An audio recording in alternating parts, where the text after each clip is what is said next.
वाल्मीकिकोकिलं वाल्मीकिमुनिसिंहस्य कवितावनचारिणः पराङ्गतिम्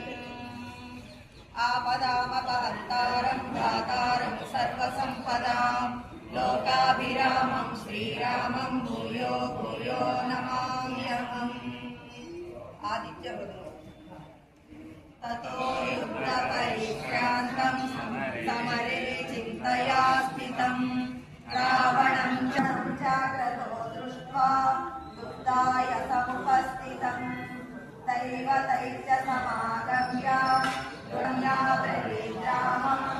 अगस्त्यो भगवान् ऋषिः यशयं परमं शुभं सर्वमङ्गलमाङ्गल्यं सर्वपापप्रणाशनं चिन्ताशोकप्रशमनम् आयुर्वर्धनमुत्तमं रश्मिमन्तं समुद्यन्तं देवासुरसमस्कृतम्